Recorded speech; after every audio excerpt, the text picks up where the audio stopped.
when I see statements issuing from the villa, not in particular from Tinubu himself, from President Tinubu himself, but from his underlings, that this matter should be resolved by the courts, it gets me thinking, is someone somewhere contriving some predetermined results from the courts?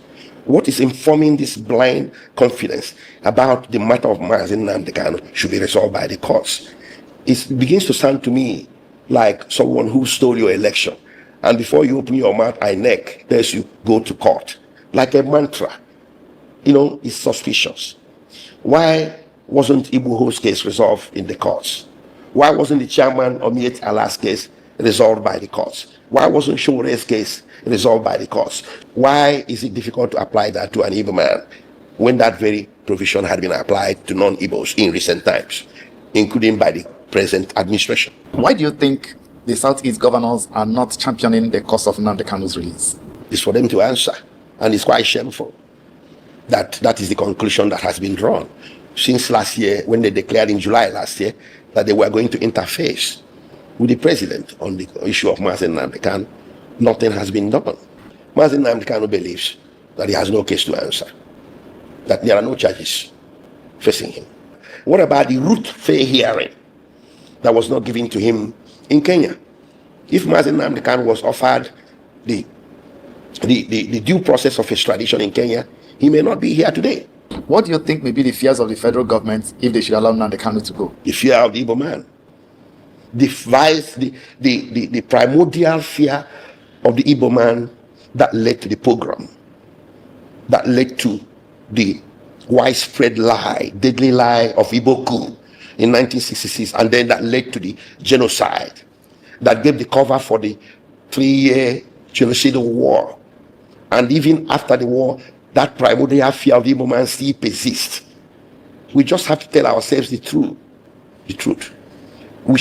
I'm asking my fellow Nigerians who are not Igbos, what is it about the Igbo man that you fear so much? There are those who feel that the insurgency in the Southeast was a creation or the making of Nnamdi Kanu. What's your take on that? Well, a lot of both state and non-state actors latched on to that. Nnamdi Kanu couldn't have been in detention and begin an insurgency or insecurity. When you put a man in detention, he becomes powerless. The protest was not directed against the judiciary to begin with. The protest was directed against the executive decision of the federal government to prosecute Mazi Nnamdi Kanu. Protest is a communicative measure taken by citizens in a democracy to express their discontent to their government. If you lose the right of protest to your government, peaceful protest, then what is the essence of democracy? I won 3 victories from Nnamdi Kanu. One before the Abia State High Court, one before the Federal High Court, the Romaya, and one before the Enugu State High Court. The Southeast will continue to struggle politically. Unfortunately, we are politically disadvantaged in this country since the end of the war. So IPOB numbers in the millions of members and followers and sympathizers. So for any discussion of how to move Southeast forward, I think there has to be a consideration that they be brought to the table. And how best can you bring them to the table than bringing their leader, Mazi Nnamdi Kanu? P2B has publicly called for a halt to the prosecution of Mazi Nnamdi Kanu. So why do they keep looking for him? The buck stops at President Tinubu's table. If he does not free Mazi Nnamdi Kanu, he can forget the votes of people of Southeast. Unless there's another plan. In what many have described as a bold and emotional revelation, Barrister Aloy Ejimakor, the special counsel to Mazi Nnamdi Kanu, has granted an exclusive interview on Symphony TV following his release from detention during the Free Nnamdi Kanu protest in Abuja, a protest that was led by human rights activist Omoyele Sowore.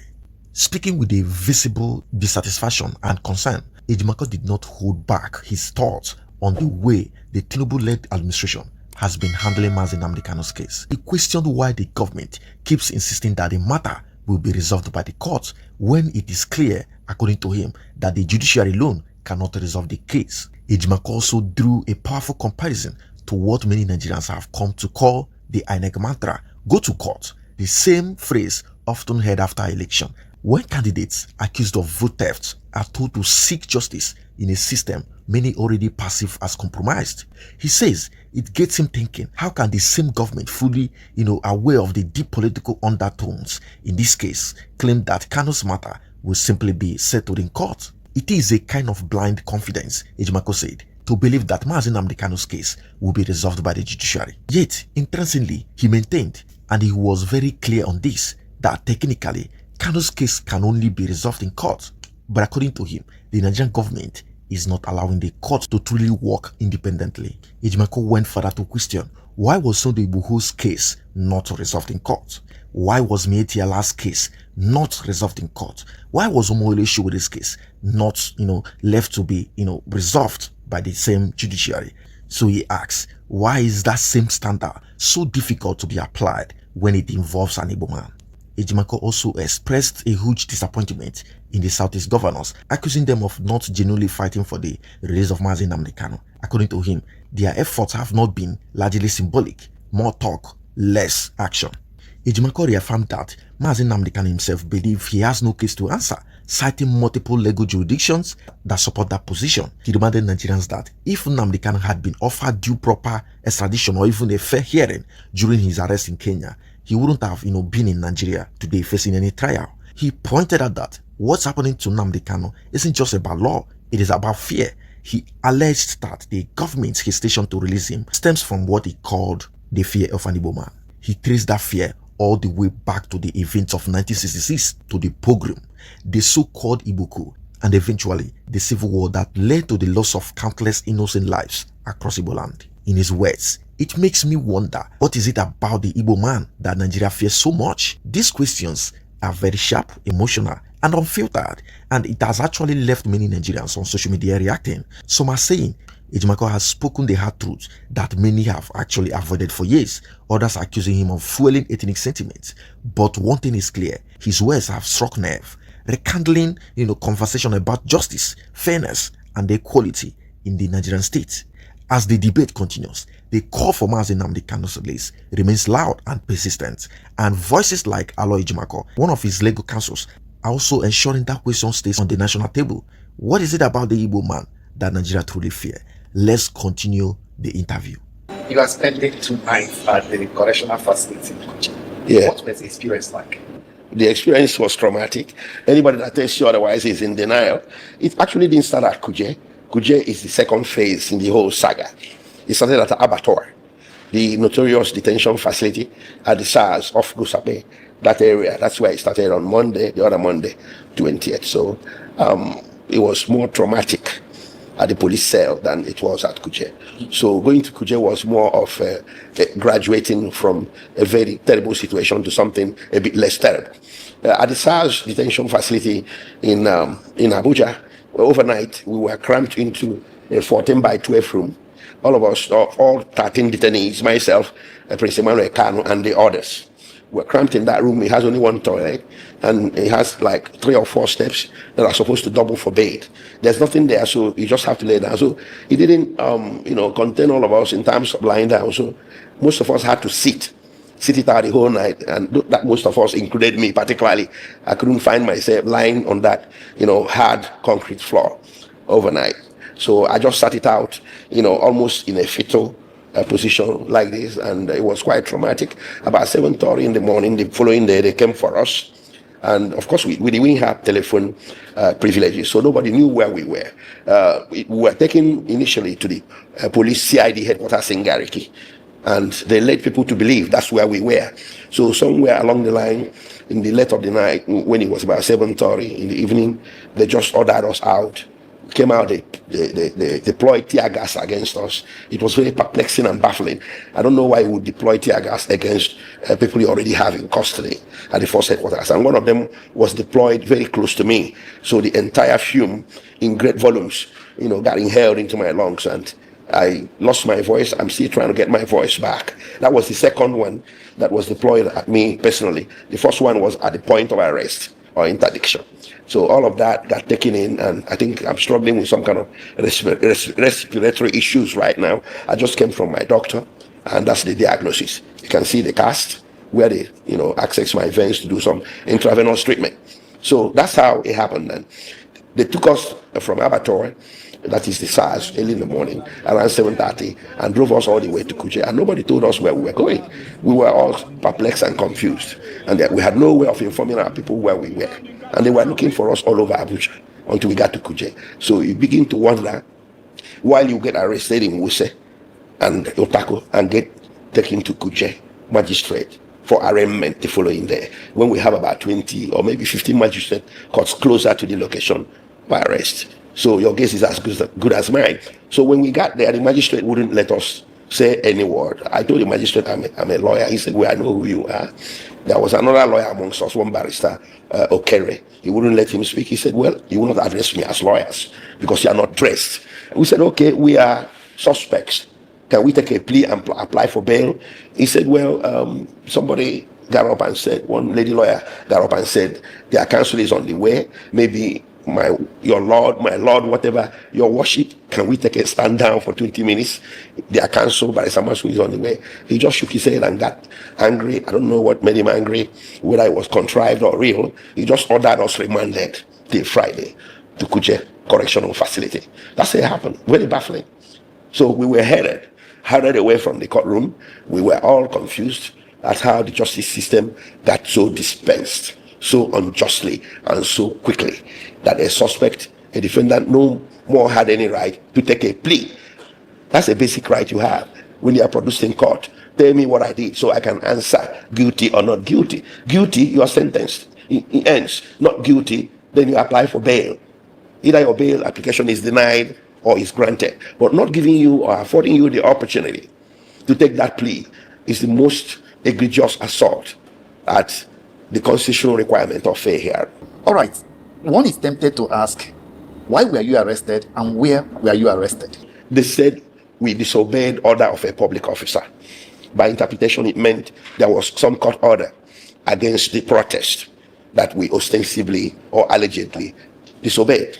The order was never served. Before the protest, the initiator of the protest was Omoyele Sowore. I supported the protest as a Nigerian, as an upstanding Nigerian, as an Igbo man, as somebody who believes in justice. I supported it openly. Okay, I went around with Sowore to drum up support for the protest. It was supposed to be peaceful protest. And we did apply to the police and it was approved.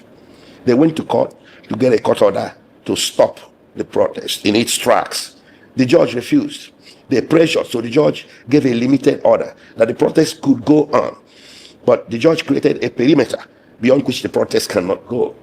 And it was named, in particular, Shehu Shagari Way, the 3-arm zone that includes the Supreme Court, the Court of Appeal, and the Aso Rock and National Assembly. That was all.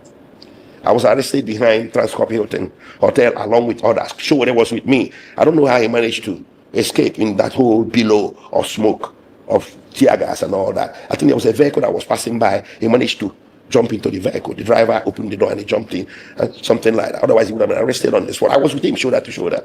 So we were around the intersection of Ahmad Bello and Adetugumba Ademola in Wuse. He fell outside the perimeter that the court ordered that you shouldn't go. Right around where you turn onto a small street to go into the EFCC. And those two hotels that have the same name on the left, that was where we were. I was there. My vehicle was parked. My driver was inside. I came out and I was calling Sowore on the phone. He asked me, "Aloy, where are you?" I told him where I was. So he came. The moment he got there, we got together. A small crowd formed around us. People that came with him, and others, and so on and so forth. And we just started shouting, yelling, sloganeering peacefully, "Free Nnamdi Kanu, free Nnamdi Kanu, free Nnamdi Kanu." I think maybe they had a scout somewhere around there. There was no police inside.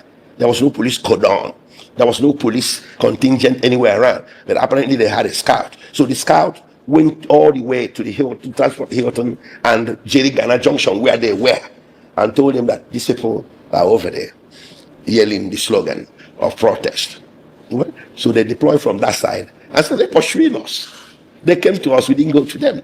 We were way outside the perimeter, 2 kilometers away from the perimeter beyond which the court order said we shouldn't go. So they brought their violence to us. It was a violent arrest, interdiction, forceful, even though the protesters were under their control because they had so many vehicles and so many well-armed police officers. I don't know what they were doing with loaded weapons, and almost each one of them was carrying canisters of tear gas, and they were shooting this thing indiscriminately to the point that it affected some of them.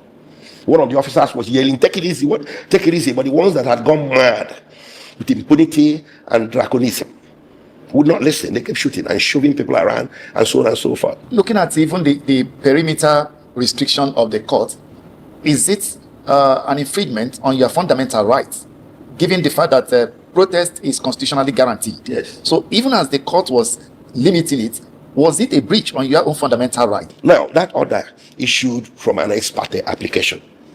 An ex parte application implies that there's a bigger case coming. So we are going to court and we are going to join issues with them in a substantive setting, in an adversarial setting, where they make their case, we make ours. Then the point that you just made will come in. Since when did Nigerians lose their constitutional right to peaceably assemble, their constitutional right to protest and to free speech? Protest is a communicative measure taken by citizens in a democracy to express their discontent to their government. If you lose the right of protest to your government, peaceful protest, then what is the essence of democracy? That is the question that has to be answered, and it will be answered by the court of law. But right now, we are talking to the court of the public opinion. This is a question I want all Nigerians to ponder. Do you think it is right for your government to arrest you, to subdue you so violently, and subject you to a whole week of imprisonment without trial, just because you came out and you told your government, I am not happy with a particular policy, can you please change it? The protest was not directed against the judiciary to begin with. The judiciary does not initiate prosecutions. The protest was directed against the executive decision of the federal government to prosecute Mazi Nnamdi Kanu. Prosecuting someone is different from trying that person. Subjecting you to trial is the duty and it's within the province of the courts. But to trigger that trial, the executive branch takes a step, and that step is called prosecution. So we were out there to tell President Tinubu, not Justice James Omotosho or the Nigerian Federal High Court. No, we were there to tell President Tinubu, the man you have before the courts under trial did nothing wrong. And the manner by which or in which he was brought into the country does not give you the right to subject him to trial. That is all. Pure and simple. That what he was doing, or the enterprise for which you are traducing him and prosecuting him, is an enterprise that is protected under Nigerian law and international law. That enterprise is called self-determination. It's a view, it's a political opinion that may be inconvenient to the government, and that is why the mischief rule in every national law protected it as a political right. If the mischief rule, or people who founded nations didn't think it was wise, they wouldn't have put it there, that you had the right to self-determination. But when a government, your government, in response to that right, seeks to suppress your expression of that right by means of punishment of some sort, that becomes egregious. It becomes a challenge to the entire society to ask whether such is the correct government response in a democracy. Some people also wonder, as defense counsel for Nnamdi Kanu, why did you embark on the protest? Defense counsel to Nnamdi Kanu has not lost his right as a Nigerian. I know the rules of the bar, the rules of subjudice, and so on and so forth. I wasn't in the protest to tell the court on how to make rulings, or how to render judgments, or to express opinion on how the court is conducting the proceedings. I was in the protest to express my views to the government of my country, that your prosecutorial policy, as deployed and levied against my fellow citizen, Mazi Nnamdi Kanu, is wrong. Stop it and halt it. It's my right to do so, despite the fact that I'm a defense counsel. Some of the most far-reaching reforms we enjoy today in terms of our civic rights, we are pioneered through protests led by lawyers like Gani Fawemi and others who are still living a life, like people like Femi Falana. Being a lawyer and even participating in a case does not rob you of having an opinion over that case, a opinion you can express publicly without breaching the zone of subjudice that the court would not want you to go. I was careful to walk that thin line. And I was in my proper zone. I didn't breach anything. And then one is also tempted to ask, going to public protest, does it imply by any stretch of imagination that you've lost confidence in the judiciary? No. In the judicial process? No. I'm an officer in the Temple of Justice.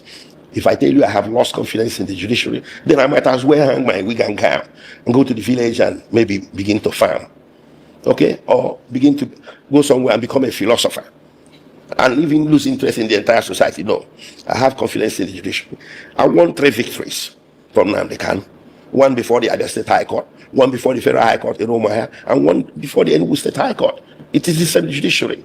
They have given me a fair shake. I have confidence in the Federal High Court. They've given me a victory. So that underscores my confidence. But it does not mean that I'm naive. It does not mean that I will be blind to the political winds that are pervading the case of Mazi Nnamdi Kanu. There is this palpable political content in it that is far beyond the capacity of judiciary to resolve. And that is why judiciary has been grappling with that case since 2015, going on to 10 years. It's a very tough nut to crack for the judiciary, but very easy nut to crack for the executive branch. It's all politics. So my taking it to the public square to Nigerians was to, awaken the consciousness of Nigerians to see the politics in the case and to lay the blame for the lingering, for this case lingering for so much, lay the blame where it should be laid. The buck stops at the president's table. If President Tinubu directs the Attorney General to exercise the powers of his office under Section 174 of Nigerian Constitution to discontinue this case, it will be over. Pure and simple. That was my goal. Maybe some people might need to ask, why is Nnamdi Kanu still being held? If from several reports there is this argument that he has no case to answer, he has not done nothing wrong, why is he still being held? And is there any window of chance for him to be freed? This case is grounded upon the proscription of IPOB and tagging it a terrorist group. So Nnamdi Kanu got caught up as the leader of IPOB. Do you understand? That's one of the charges. As a matter of fact, 2 other charges were grounded on the basis of his leadership of a proscribed organization. So when I took the case to the Enugu State High Court in 2023, the Enugu State High Court ruled that the manner of proscribing IPOB violated Section 42 of Nigerian Constitution. That is the section of the Nigerian Constitution under Chapter 4 of the Constitution that prohibited discrimination against any Nigerian on the basis of ethnicity. The court mentioned expressly that the proscription of IPOB was a directed executive discrimination against the Igbo ethnic group. And sometime in October 2022, the United Nations Special Rapporteurs, an organ of the United Nations that oversees human rights violations in foreign countries, had also reached the same conclusion. It wasn't by conjecture. They mentioned the Igbo ethnic group. They are the forerunners of what I'm about to say. And what I'm about to say is this. Let it sink in. Nnamdi Kanu is being travailed because he's Igbo. Pure and simple. If he wasn't Igbo, this case would have been over 9-8 years ago. I'm not the first one that said it. A judicial body has said it. Enugu State High Court has said it indirectly. United Nations Special Rapporteurs has said it indirectly and directly to some extent because they mentioned Nnamdi Kanu by name. So let us stop beating around the bush. And this is the reason that really helped galvanize me. As an Igbo man, I shouldn't have a trembling knee. I'm not an Igbo man with a trembling knee. So when you step on the rights of an upstanding Igbo man and it gets my attention, I'll fight for him. If I don't do it in the courts, I do it on the streets. And I fight peaceably, but I'll fight strongly and vigorously. Because it's one for all for one. If I let that one sit out, if I sit it out, one day it may be my turn. I also fight for other Nigerians, but you gotta be Igbo first before you become a Nigerian. So I cannot be in denial that all is well with Igbo man in Nigeria. And Mazi Nnamdi Kanu is the poster boy for that. How soon are we expecting freedom for him? Any hope? It lies with President Tinubu. I hope someday, somewhere, a journalist will ask him that question. But I'll tell you what, when I see statements issuing from the villa, not in particular from Tinubu himself, from President Tinubu himself, but from his underlings, that this matter should be resolved by the courts, it gets me thinking, is someone somewhere contriving some predetermined results from the courts? What is informing this blind confidence about the matter of Mazi Nnamdi Kanu should be resolved by the courts? It begins to sound to me like someone who stole your election, and before you open your mouth, INEC tells you go to court. Like a mantra. It's suspicious. Why wasn't Igboho's case resolved in the courts? Why wasn't the chairman of Miyetti Allah's case resolved by the courts? Why wasn't Sowore's case resolved by the courts? So when they begin to insist that the matter of Mazi Nnamdi Kanu should be resolved by the courts. It takes me back to 1963, when they were also saying the same thing about the case of Obafemi Awolowo and Anthony Inahoro, charged with treasonable felony. And they were facing a trial in which they had the option of taking summary trial or the other, but they pushed them into summary trial and convicted them with a bat of an eyelid. It was a political trial. They were also saying it should be resolved by the courts. So his conviction was contrived. We learned later from Justice Cho that his hands were tied. So it makes you suspicious when the executive branch that is prosecuting you leaves no room for discussion other than telling you it should be resolved by the courts. Otherwise, why do we have that provision in Nigerian Constitution that the Attorney General can discontinue a criminal prosecution? Why is it difficult to apply that to an Igbo man when that very provision had been applied to non-Igbos in recent times, including by the present administration? The issue of Nnamdi Kanu, we heard stopping, sacking all his lawyers or firing all his lawyers, and including very senior advocate of Nigeria, Kanu Agabi, and other counsels from defending him. What are the implications and what is left for him? Well, using the word firing is not, I would say, debriefing and disengaging. It's a strategic move by him. He's a well-educated man, and he has his mind intact. He's fully aware of what he's doing. That's all I can say to that. Why do you think the Southeast governors are not championing the cause of Nnamdi Kanu's release? It's for them to answer, and it's quite shameful that is the conclusion that has been drawn. Since last year, when they declared in July last year that they were going to interface with the president on the issue of Mazi Nnamdi Kanu, nothing has been done. So they just have to explain to Igbo why they have not taken any step visible, seen. I hear a lot of things that some of them have taken some covert steps, but I didn't see that, but I don't have any reason to doubt them. But I think what needs to be done and what needs to be convincing is something you do in the open. If Southeast governors empanel themselves or convene themselves one day and say, this weekend we are going to Villa to discuss with President Tinubu on the question of this issue of Mazi Nnamdi Kanu, I think Igbo will be very proud of them.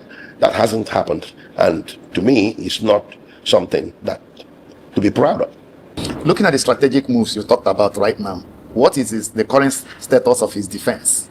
Mazi Nnamdi Kanu believes that he has no case to answer, that there are no charges facing him. Listen, let me tell you a story. You're not lawyers, but you know that once a law is repealed, it's repealed. Can you believe that the Terrorism Prevention and Amendment Act 2013 was repealed in July 2022? Mazi Nnamdi Kanu is still being charged under that old law, which was replaced in July 2022 by Terrorism Prevention and Prohibition Act 2022. We're in 2025, and you're still trying him on an old law. Let's not talk about extraordinary rendition, because somebody might say, oh, the Supreme Court said, okay, he was rendition, but he's still subject to trial. But there are other issues dancing around that. What about the root fair hearing that was not given to him in Kenya? If Mazi Nnamdi Kanu was offered the due process of extradition in Kenya, he may not be here today, because there are a lot of defenses to extradition within the extradition laws of any nation, including Kenya. So there are just so many issues, and he was discharged in October 2023. Okay? Now, this case took like a year and a half to get reinstated. And while that was going on, in fact, even at the Court of Appeal, the law was repealed. So what is he facing before the Nigerian judiciary now? Charges based on old law.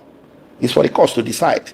But these are one of the defenses in chief or cases in chief that are emanating from him that are a challenge to his prosecution or his trial. The judge handling the case has said he should consult very experienced lawyers to explain to him the implication of standing trial for himself, or I don't know that, or what it implies. So what is your own advice on this matter as it is now? Representing himself or going to seek for more serious advice? He has legal consultants. So what is he likely to do now? Nnamdi Kanu will not be the first person to defend himself in a criminal trial. I can give you several examples. Martin Luther King did it in America.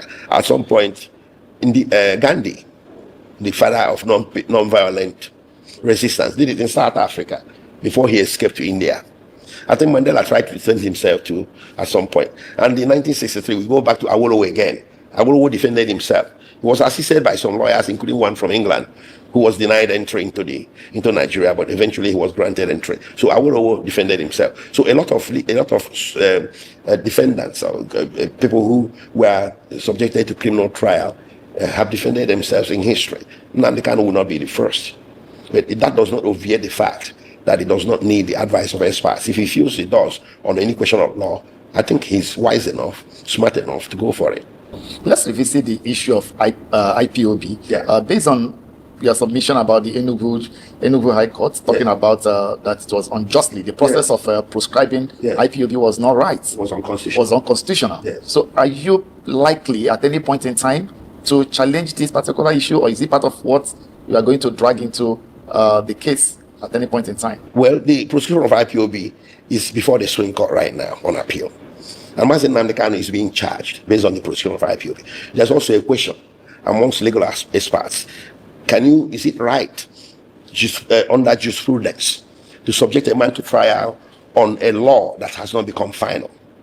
What criminalized the IPOB activity and put Mazi Nnamdi Kanu in detention is the notion, the court order, that IPOB is a terrorist group. The court order proscribing IPOB. That court order, a lot of Nigerians don't know, is still under appeal. Section 36(12) of Nigerian Constitution says no Nigerian should be put on trial except on the basis of a written law. Let us assume that the prescription of IPOB has become a written law. It hasn't become a final written law. It's still lying before the Supreme Court. These are some of the issues that I believe the executive branch should have looked at and say to themselves, well, what's the hurry? Maybe we should let this man go, because even the prescription upon which we are prosecuting him is not even final. It's not yet final. So these are the issues, the legal issues dogging his prescription. And these things are very likely to also occur as legal arguments in court. What do you think may be the fears of the federal government if they should allow Nnamdi Kanu to go? The fear of the Igbo man. The primordial fear of the Igbo man that led to the pogrom, that led to the widespread lie, deadly lie of Igbo coup in 1966, and then that led to the genocide that gave the cover for the 3-year genocidal war. And even after the war, that primordial fear of the Igbo man still persists. We just have to tell ourselves the truth. The truth. I'm asking my fellow Nigerians who are not Igbos, what is it about the Igbo man that you fear so much that when we are even in power, when you're even holding the levers of the presidency, you still fear the Igbo man enough, sufficiently enough to put him in chains, to try to put him in jail and lock him away and throw away the key? Do you believe that to be the solution to your fears? Or do you take the other part, the other part of brotherhood and compatriot spirit, and embrace the Igbo man with all his good, the bad, and ugly, just as a human being that he is? We possess good qualities and bad qualities, all of us. Igbo, Hausa, Yoruba, Nupe, whatever, white, black. So this singling out of an Igbo man in Nigeria as a separate entity to be treated in a certain discriminatory way, I've cited court rulings in that regard, including the one by the United Nations. So I'm not inventing anything. That thing has to go, or Nigeria will continue to have certain problems that it shouldn't have. What is the current state of his health? Because we're not at the point... of course, he's not feeling well. Judiciary set up a panel, and the panel said that they gave him a clean bill of health. Well, that one, the jury is still out on that. There's a question as to whether the Nigerian Medical Association is the right body to certify him as being fit for trial or not. It's a legal question. And I think it's going to become judicial very soon, sooner than later. There's also a question as to whether they actually examined him after 26 September, when the judge made the order. Nigerian Medical Association never examined Mazi Nnamdi Kanu, to my knowledge. I was managing his health as a lawyer, writing letters, staying with him, being present when he was with doctors. after 26 September, Nigerian Medical Association never examined Mazi Nnamdi Kanu physically. They had an interaction with him sometime around 22nd or 23rd September on the invitation of the Attorney General of the Federation. That's a different ballgame altogether. Different from when the court invites you by an order to examine the patient or the defendant, and you didn't. And you relied on some previous interaction that lacked any modicum of physical medical examination. So that again, the jury is still out on that, and it's going to be attended to in good time. If another free Nnamdi Kanu protest is called today, will you make yourself available? I'll be the first to step forward. I lead from the front. There are those who feel that the insurgency in the southeast was a creation or the making of Nnamdi Kanu. What's your take on that? Well, a lot of both state and non-state actors latched on to that. Nnamdi Kanu couldn't have been in detention and begin an insurgency or insecurity. When you put a man in detention, he becomes powerless.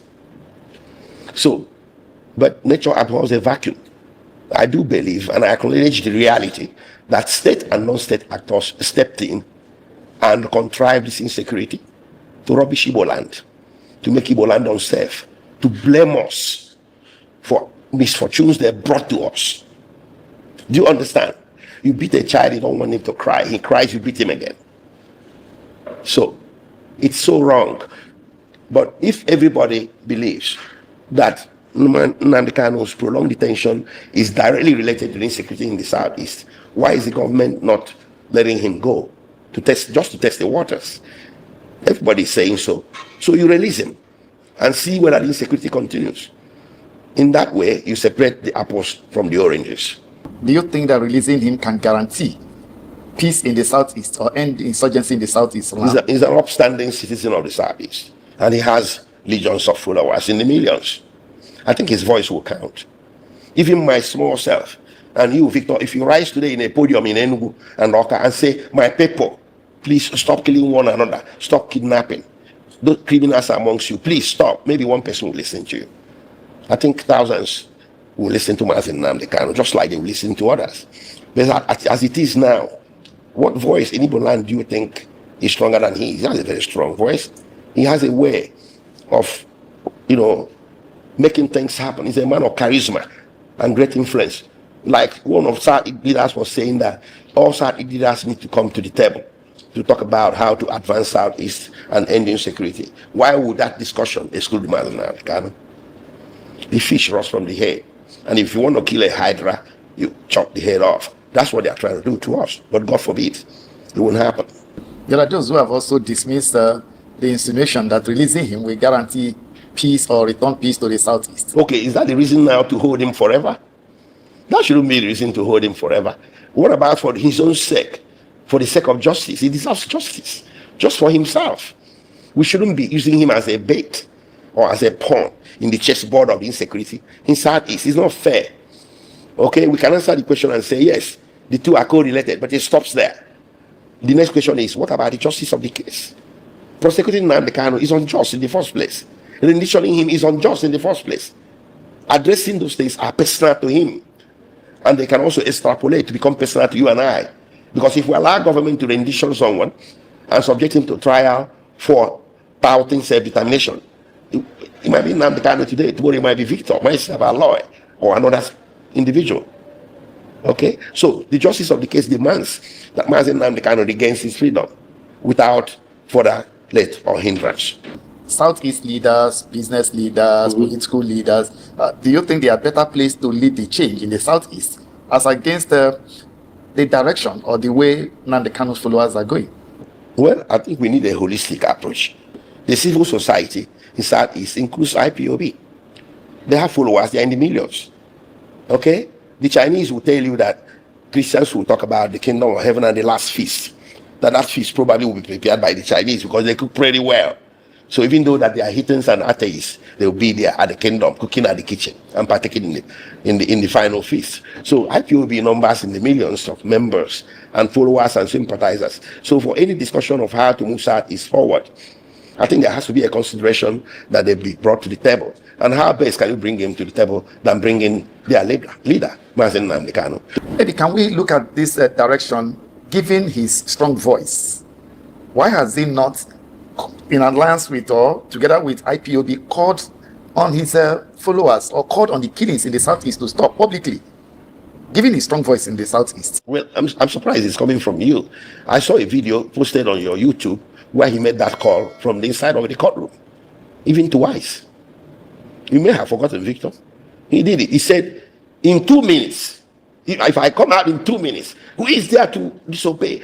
I call on everybody, the insecurity, the criminality, whatever. This is not what fighting for Biafra or fighting for freedom is all about. Do you recall?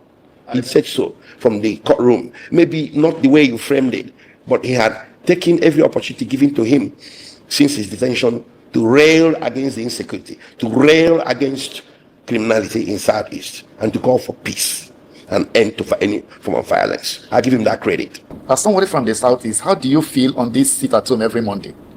The sit at home, I think, maybe has become something of a voluntary enterprise. There was some violence at some point, okay? Misguided violence. But right now, anybody that is sitting at home on Monday in the Southeast probably is doing so voluntarily out of law for Mazi Nnamdi Kanu. And remember, I had taken a proactive step in ending incessant sit at home. I don't know if you recall. Okay, so I had taken an active step in trying to end the sit at home, being incessant or whatever. But the Monday own seems to have persisted on its own. So what can anybody do about it? What's the status of your case now with the Nigerian police? Have you been left off the hook? No, we're going to court on 15 December to start trial. I can't wait to see them in court to defend myself and the others. You mean the arrest, right? Yeah. Oh no, nobody is continuing anything. So they scheduled us to come to court on 15 December. Okay, and we're going to go to court in Kuje. Maybe first of all we'll find out what we're doing in Kuje anyway, and why we're not in Wuse, where we were arrested. There are several magistrate courts in the area of the arrest. So what the heck are we doing in Kuje? That may have to be the first. At least from a layman's point of view, the jurisdiction was within this area, not Kuje. You got it. You're not even a lawyer, but you figured out that something funny. That something funny has to be solved first. If we are convinced we are supposed to be in Kuje, fine, we'll be in Kuje and take the trial. If we're not convinced, by God, let it go to where it's supposed to be. In a dramatic follow-up to the last month's Free Nnamdi Kanu's protest in Abuja, Barrister Aloy Ejimakor, who was among those arrested and later released, sat down for the explosive interview on Simfon television. He spoke with visible anger and legal precision, and his words cut across law, politics, and memory. He accused the Tinubu's administration of pretending the Nnamdi Kanu's matter will be resolved by the court, even while he says the same government knows fully well that the matter can never be resolved legally. According to Ejimakor, the government keeps telling Nigerians the matter will be resolved by the court. He called that response a hollow mantra, the same refrain used to, placate citizens after disputed elections. Go to court. He called it a blind confidence to believe the judiciary will fix. That phrase, go to court, has become a political dodge in Nigeria. When government institutions are perceived as politicized, telling citizens to litigate feels like, passing the buck. Politically, Ejimakor is weaponizing narrative. If the executive publicly insists on judicial resolution, while simultaneously taking steps that, weaken judicial independence or intimidate litigants, the public will reasonably read that as a hypocrisy or even bad faith. His statement is calculated to shift public focus from legal technicalities to political accountability. Legally, Ejimakor is walking a narrow lane. He is right that court processes are the former venue for resolution, but he is alleging that the practical ability of the court to impartially adjudicate in this specific matter is compromised. If true, that allegation is serious, it raises questions about due process, interferences, and whether remedies like recusal, transfer of venue, or international oversight should be sought. From a legal strategy perspective, his claim invites a deliberate push for documentary and procedural transparency on public hearings and strict adherences to extradition protocol, especially given Kanu's international movement. The comparison, why are Igbos treated differently, with what Ejimakor asked, why weren't Sunday Igboho, Miyetti Allah, or Omoyele Sowore allowed to their matters play out in the court the same way, Why is an Igbo man singled out?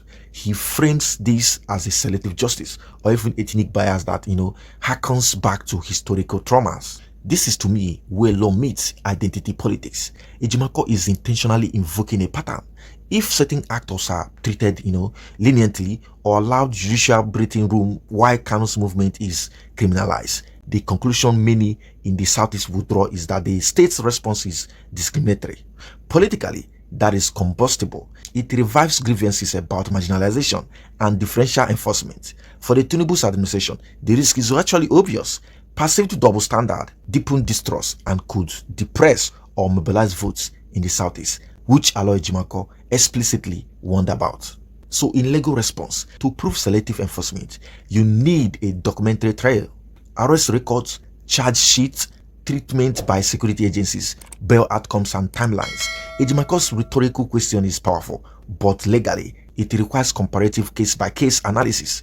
If a pattern is established, it strengthens constitutional claims of discrimination and could fuel petitions to higher courts or even regional bodies. That is why his rhetorical comparison is both political theater and the outcome of legal strategy. Talking about the Southeast governors not genuinely fighting for Mazi Nnamdi Kanu's release, he accused the Southeast governors of not really fighting for the release of Nnamdi Kanu, suggesting their public statements are symbolic rather than substantive. Ejimakor knows which legal argument can be amplified by political pressure. This undermines the passive unity of the Southeast and the open questions about political calculations by those governors. Politicians can, exert influence. Lawyers need evidence. If governors purportedly fail to act, Ejimakor's claim could be used to embarrass them into more forceful interventions, letters to presidency or even public advocacy. But the legal system will require procedural move. Ejimakor also argued the jurisdictional question of Nnamdi Kanu's trial. He says, had Nnamdi Kanu been accorded proper extradition process or a fair hearing in Kenya, he wouldn't be in Nigeria facing any trial, implying procedural irregularities in how Nnamdi Kanu was actually extradited. And politically speaking, this line pushes an international law angle that dramatically reframes the debate. If Kanu's return involved irregular extradition or rendition-like conduct, the story is no longer purely domestic law, but touches on bilateral conduct and international norms. So, asserting an irregular rendition increases cause for external scrutiny and could embarrass the federal government internationally. Legally, this is a major legal lever. Allegations of unlawful rendition or extradition be raised immediately in court with supporting evidence. If lawyers can show procedural breach under international extradition law or Kenyan law, that could invalidate part of the prosecution or trigger demands for remedy, possibly even repatriation through lawful channels or stay of proceedings. Ejimakor's point is legally actionable. He cited about the fear of Igbo man, the 1966, the pogrom, the civil war. What Ejimakor invoked, he tied the government alleged reluctance to releasing Nnamdi Kanu to historic fear, the traumatic memory of 1966, the pogroms, the alleged coup, and the civil war that followed. He asked Nigerians bluntly, what is it about the Igbo man that they fear so much? Politically, this is raw and intentional. By dragging history into current legal debate, Ejimakor is reframing the matter as structural and existential, not just legal. Politically, it forces the national conversation onto identity, historical injustice, and emotional memory that escalates stakes. It's not only about Kanu, it's about collective memory and perceived threats to national cohesion. For the center, responding badly risk being painted as repeating historical exclusions. So that is to say, while history provides context, court educates evidence and law. Invoking 1966 is powerful in the court of public opinion, but less so in statutory interpretation. However, it can inform proportionality arguments in constitutional litigation. For example, you talk about the claims that the action against Kanu was discriminatory or disproportionately aimed at a particular ethnic group. The legal team could pair historic context with contemporary evidence to craft constitutional and human rights claims. Ejimakor narrated his ordeal, his account of being arrested at the protest and Sowore's role. What Ejimakor narrated, he described, being brutalized by the police during the Free Nnamdi Kanu's protest, the canisters unleashed on them, talking about the recounting arrest, detention at the Kuje prison, and legal limbo that followed. He also referenced the briefing legal teams and the Kanu's belief that he has no case to answer. To me, protest repression and treatment of prominent activists. When a government uses force against peaceful demonstrators, it signals intolerance for dissent, which can galvanize opposition coalitions and civil society. Ejimakor's testimony strengthens the narrative of a shrinking civic space and executive overreach, and this shouldn't be swept under carpet. Legally, this can form the basis for wrong arrest suits, injunctions, restraining future police action, and application for injunctive relief in human rights reforms. Ejimakor's first-hand account is both evidence and impetus for such actions. No Southeast votes for Tinubu if Nnamdi Kanu isn't freed. Ejimakor clearly stated that Tinubu cannot count on Southeast votes unless Kanu is freed, unless there is another plan.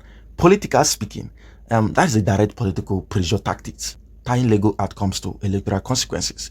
It's actually classic political bargaining.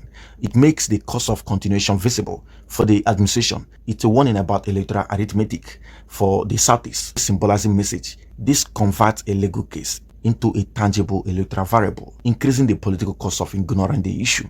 Legally, blending legal pressure with electoral threat is effective in public debate, but irrelevant to judicial reasoning.